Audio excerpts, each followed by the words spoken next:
Yes, the Shadow Chancellor is with me. Are you happy Ed Miliband spent last night with a man who's called you a clicky-wristed, snidey cock?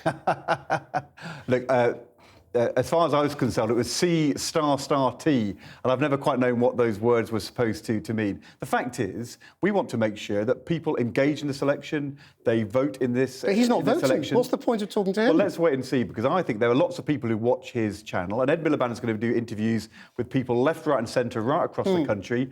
I thought David Including Cameron... us, I hope, at some point in time. I hope so, but I thought David Cameron was a bit foolish today. Once again, he was sort of lashing out at Russell Brand and at Ed Miliband. You'd have thought by now David Cameron would have learned these nasty personal attacks don't work very well. They make him look a bit nasty himself. The fact is, if Russell Brand wants to do an interview and Ed Miliband goes and does it and people watch it, that's good because it'll get more people engaged in politics. But isn't it actually illustrating the big problem with politics at the moment, which is that, you know, this is a stalemate. This is a real failure of politics. Nobody's changing their minds. The opinion polls now are pretty much where they were at the beginning of the campaign. Neither of you, in terms of the two big parties, are winning an argument. I mean, people are describing you as sort of second-hand car salesmen, estate agents. They don't believe.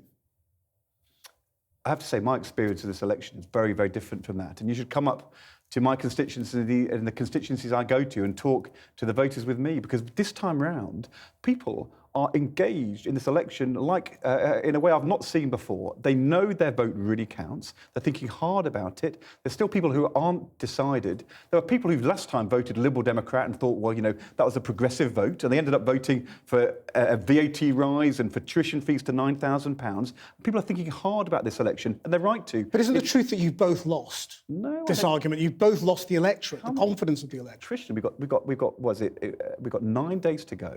We've got a massive choice. It's going to decide the future of our union, whether we stay in Europe, whether the health service survives or is privatised. And people are thinking hard about how to use their vote and what their vote will mean constituency by constituency across the country. The idea that people are bored or disengaged or not interested. But the fact is that we lost an election in 2010 and we are right competitive back in this election with Ed Miliband winning the arguments day by day. It's been a brilliant campaign from Labour. The Tories look all over the place. People are seeing that, and many people are reconsidering and saying, actually, you know, a better future, I think we'll get it from Labour. OK, let's look at these growth figures that are down.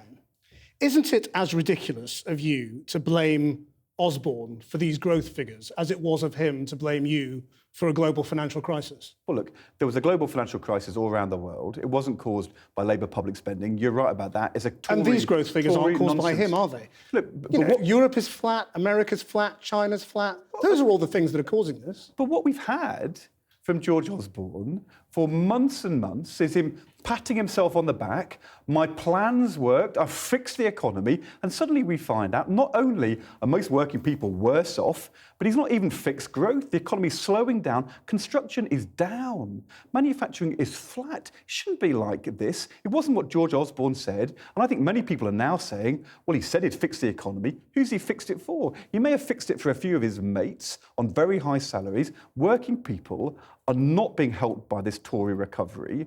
The recovery is faltering. People want a better plan, and they're now looking at Labour's plan and saying a cut in business rates, a jobs guarantee for young people, a rise in the minimum wage. They say, you know, don't rock the boat.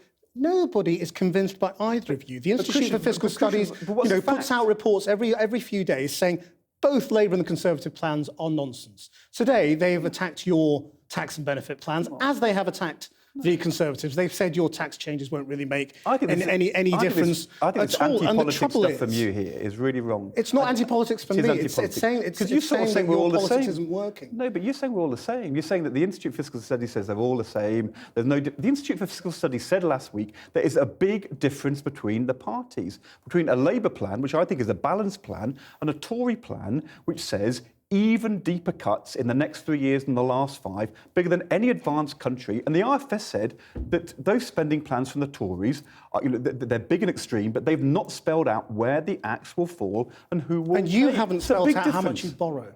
You know, this is the problem. They haven't spelled out their cuts. You haven't spelt out how much the debt's going to rise by under a Labour government. The debt is going to fall. Absolutely. In the next Parliament. We're going to cut the budget deficit every year the debt, and get the national debt falling in the next parliament. How much will the debt fall? Well, that, of course, depends upon whether we carry on with George Osborne's disappointing 0.3% a quarter growth rate, or we actually get this economy growing and wages rising for working people. But hang on. This is the problem, though. It's such a sterile argument, isn't it? Because it's not, Christian. Because you won't say how much, they won't say how much. None of us know who to believe. It's about people's lives. That's what this argument is about. At the moment, the NHS is going backwards. People are waiting longer in A&E. We've not got enough doctors and nurses. If this carries on with these deep cuts from the Tories, people's lives will be put at risk. That is a real issue. It's about people's lives. It's not a sterile argument. It's a big deal. Whether we stay in the European Union or leave, it's not a sterile argument. Okay. It's about the future of Britain. Whether David Cameron seeks, through his scares and smears,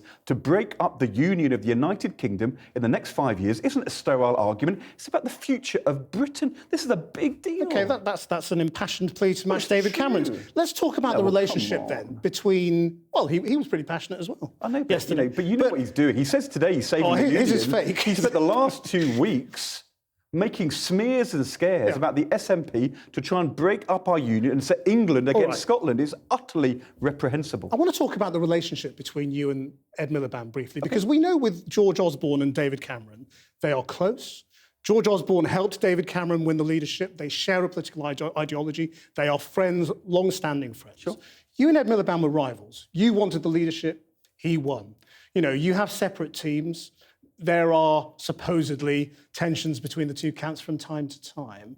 I mean, you said you've never been to the pub with him, for example. Do you wish you had the kind of closeness, personally, that Cameron and Osborne have? Well, look, we were rivals in the leadership election in 2010 because we both stood. But we were close working colleagues and friends for 16 years before that. We wrote speeches together. We worked hard in the Treasury. We were involved in important decisions. We both learned from things which happened along the way. And we have shown in the last 5 years we're working really closely together. Of course, it's the case that sometimes we'll have a disagreement, but we don't sort out those disagreements through briefings to the media or attacks on each other. We sit down at a room, we talk it through, we reach an agreement on every aspect of this manifesto. We're agreed on the strategy. We're working really closely together. We're doing a press event tomorrow with party members from around the country. We're working really closely together. And my promise is we will work together to deliver the change Britain needs in the next 5 years. Ed Balls, thank you very much indeed. Thanks, Christian.